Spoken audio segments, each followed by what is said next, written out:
Koster to form integrated team to clean up naughty foreign nationals in Bali, potential tax losses. Yeah, more teams. Koster rejects plan to build a casino in Bali, promised 100 trillion rupiah. Stay tuned for details on these and other stories.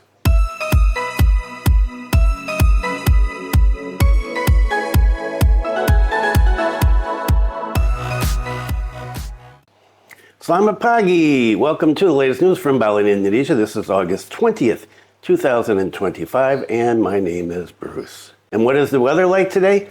It's going to be a hot one. It is 30.6 degrees Celsius at 8 o'clock in the morning. Humidity, though, is all the way down 60%, and the wind speed is 4.5 kilometers per hour. But I think it's going to be another windy day, and, well, looks lovely outside. And I hope wherever you are, the weather is great as well. And happy 32nd birthday to my second daughter, Rebecca. I hope you have a great day with your husband and your kids. And a lot of stuff today. The last week has been, there's just so much stuff, and there is a long list of stories down below in the description for you to take a look at if you want to. I'm not going to get to even half of them today. A couple of note, some fires. A luxury eco resort had a massive fire. I think 16 buildings were burned down, but it is still open.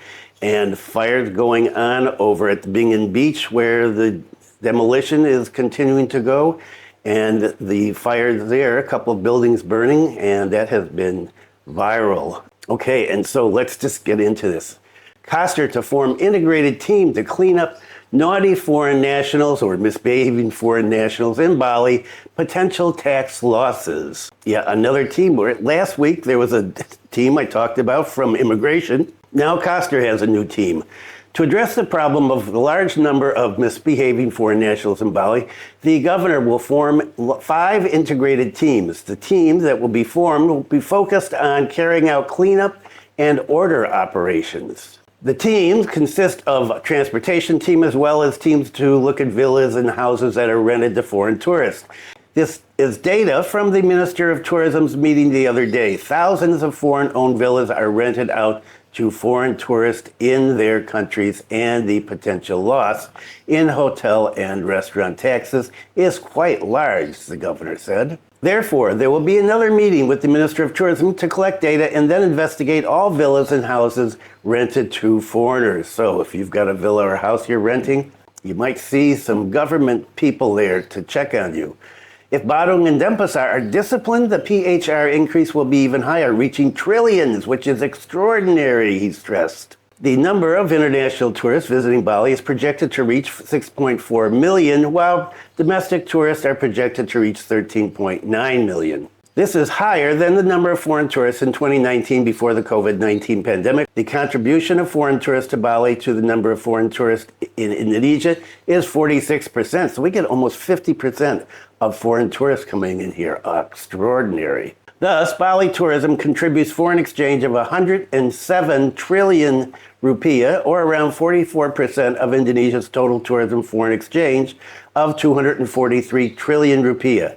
Even though Bali is small, its tourism sector contributes significantly to Indonesia's foreign exchange earnings. And so let's bring people in, but we're going to watch them even more than before. Wow. Amazing. And I forgot, well, it just passed me by the other day, 3 days ago? It was the 80th anniversary of Indonesia's independence declaration by the first president, Sukarno. So, happy Independence Day, Indonesia. Okay, let's get into this casino thing. You know, I talked about casinos, I don't know what, a year ago, 2 years ago. So the governor rejects this plan to build a casino in Bali, and he's missing 100 trillion rupiahs that he's been promised, according to the governor. Bali's future is at stake in tourism, which we in Bali rely on for its culture. Therefore, Bali must be strong, resilient, and principled. Don't be easily swayed by the temptation to do this, do that. Don't. We must stick to our culture. So this is the usual argument that Bali's tourism is based on culture. And take a look at Canggu and see how much of traditional culture you see there. Spread of villas and concrete and Ferris wheels and beach clubs. Well, it just goes on and on and on. And it's one way to deal with tourism, but hey, it ain't traditional culture. The governor said there's no competition in terms of culture. Don't even think about building a casino here. Admitted that he had received an offer to build a casino in Bali. He said, I was promised that if I had a casino in Bali, I would immediately get 100 trillion rupiahs there. The figure is 100 trillion rupiahs, but if we take a wrong step, we could erode Balinese culture and abandon our cultural foundation for tourism, and we could lose more than 100 trillion rupiah. We would be threatening Bali's future. He said, don't follow along. There are casinos there. There are casinos here. Similarly, the desire to have a circuit on the island of the gods, such as in Lombok, the governor said this is clearly impossible because land in Bali is limited, while building a circuit requires a very large area. There's only one in the world, culture-based tourism, that is. So there's no competition. We will continue to win the battle for culture-based tourism. That's it. So going forward, never waver in this cultural heritage, he concluded. So, no casinos. That's a good thing. Let's move on. And this, local, right. Now, this is an interesting one because I was talking to my wife about this the other day and she was laughing because she said it's like the airport. Former Buleleng Harbor, that's right down the street from here, to be renovated with heritage features starting in 2026. The Buleleng Regency Government has confirmed that it will begin large-scale development of the former Buleleng Port in February of 2026. This heritage-themed restoration project, undertaken with a budget of 25 billion rupiah, aims to restore the port to its former glory during the colonial era. That's when this was the center of things. Buleleng Regent revealed that the detailed engineering design, DED, for the restoration has been drafted. The restoration will revitalize Buleleng's identity as a historic area. So the plan is to start next year. We will revamp Buleleng Harbor. It will become one of the heritage sites of Buleleng Regency. The redevelopment project, which will not only restore the dock area, but also encompass the coastal areas of Tukad Buleleng and the museum located at the port. This plan will be implemented concurrently with the redevelopment of Singaraja City's Ground Zero. We want to reminisce about what Buleleng Port used to be like. We will renovate and utilize the heritage area there so that our children and grandchildren remember Buleleng Port here. Unfortunately, they tore down all the old buildings except for the one where the museum is located. Buleleng's Old Harbor is not just a historical symbol, but also a leading tourist destination in Singaraja. The region stated that by 2026, 12,000 tourists from Taipei are scheduled to arrive, making the port one of their primary destinations. I plan to invite them to Taipei in the near future. The plan is for these tourists to stay 3 days and 2 nights. The port will be one of their destinations, the region said. And apparently, according to another story, there will be cruise ships coming in here when they're going to have some docking facilities. I don't know how they're going to do that. And if you've been up here, you know that there is a pier that goes out there and there's 4 restaurants there, which I'm frequently at when we go out to eat. That's really the only place we ever go out to eat. And so it's going to be interesting. But is this going to happen? Well, there was talk about making this area a central tourism destination back 15 years ago, and there were even engineers that came here and surveyors from Jakarta, and they had plans that they showed everybody in the kampung because they were going to tear down some buildings here, and they had detailed drawings with little kind of apartment houses, and the street was wide and they were going to fill in some of the ocean, some landfill, and make the streets broader. There was a lot of stuff, and then nothing happened. So is this going to happen here? I don't know. We'll wait and see.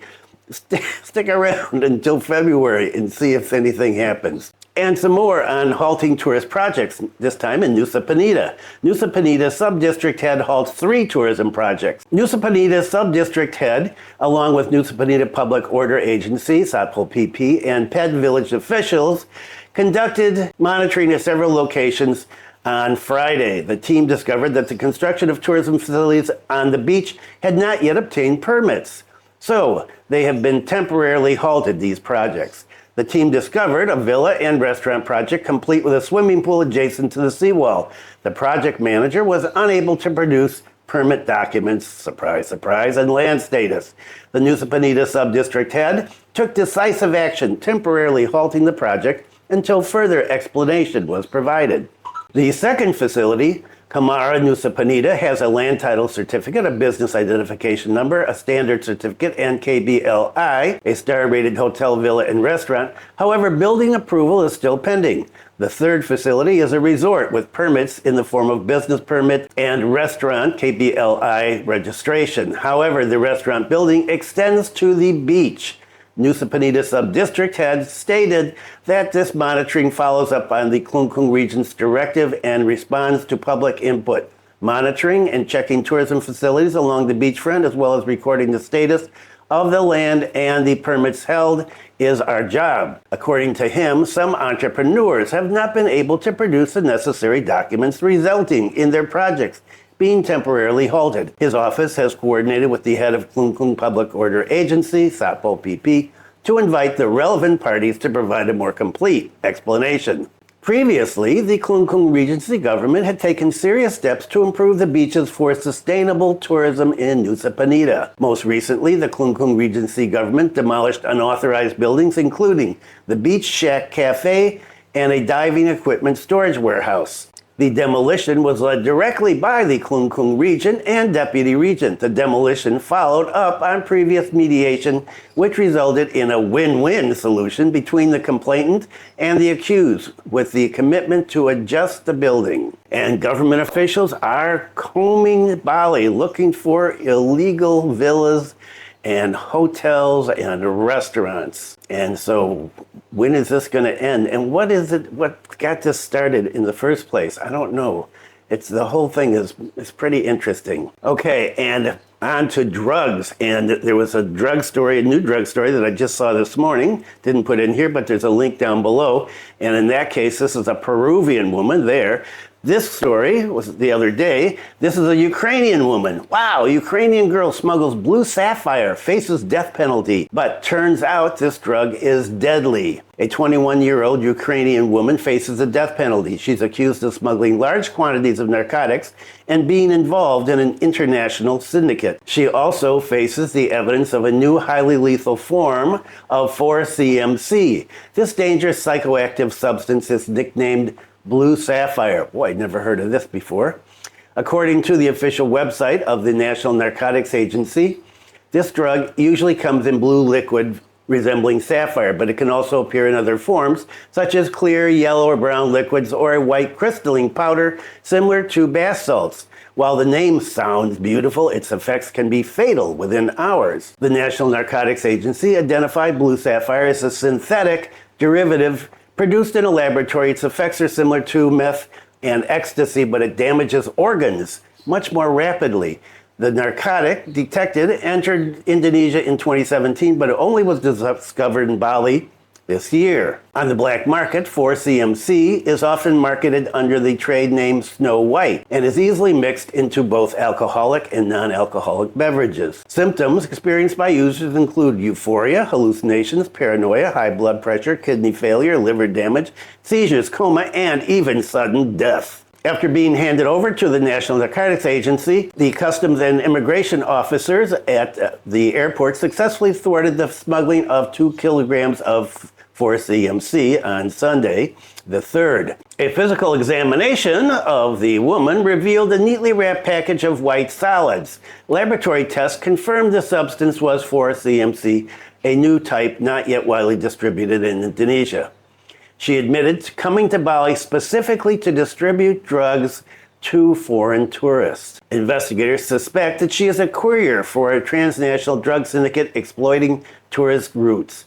The network is structured, and there may be more than one courier who has entered Indonesia, according to sources. When contacted separately, the Narcotics Agency said investigators were still tracing the network. There are indications that other perps are already in Bali. The joint team continues to pursue them. As previously reported, this case is now being handled by Bali BNNP. After a 24-hour questioning period, she was officially detained at the BNNP detention center. Her family in Ukraine was notified on August 9th that she is under arrest and in detention here in Bali. And one final story, if we can get to it. The Buleleng Regency Government in Bali is seeking a long-term solution to waste management, exploring cooperation with Japan. The Buleleng Regency Government will collaborate with Japan in waste management. It's hoped that this effort will be able to completely resolve the waste problem. This was stated by the regent the other day on the sidelines of a launch event for the procurement of heavy equipment for the 2025 budget year. The heavy equipment consists of 1 bulldozer, 2 arm roll trucks, 1 skylift truck, and 5 load haul container units. According to the Bupati, the addition of this fleet is a form of Buleleng Regency Government's commitment to addressing the waste problem up here in the north. However, he acknowledged that these devices are not a long-term solution, as the available land for waste disposal at the Bengkala landfill in Kubutambahan is limited. You remember last year it was on fire. The Bengkala landfill now covers almost 8 hectares. It can still accommodate waste, but the amount of waste at the landfill will inevitably increase over time. Therefore, we continue to seek long-term management solutions, he said. One solution for future waste management is to collaborate with Japan. It's acknowledged that a draft cooperation proposal is currently being studied by the Buleleng government. He said Japan came directly to us and offered to collaborate with us. When asked about building a waste incinerator, the region expressed interest. Unfortunately, regulations for such an incinerator's construction are not yet in place. If the presidential decree is already in place, we also want to build the incinerator. We're currently waiting for the presidential decree. If there's a regulation permitting the construction of an incinerator, we'll build one here at the Bengkala landfill because the land is large enough and it's far from residential areas. Transport trucks are an urgent need because some of the old fleet is worn out and unfit. If you've seen them, you know they're worn out and unfit. With the addition of a new fleet, it's hoped that waste distribution from the TPS to the Bengkala TPA will be smoother. And so this will be an interesting one to see if Japan is going to cooperate here and build an incinerator up in Buleleng. Stay tuned. We'll see how this pans out. Okay, that is it for today. Thanks for viewing. Be kind to someone today. Take care. And I will see you again next Wednesday. Have a great week.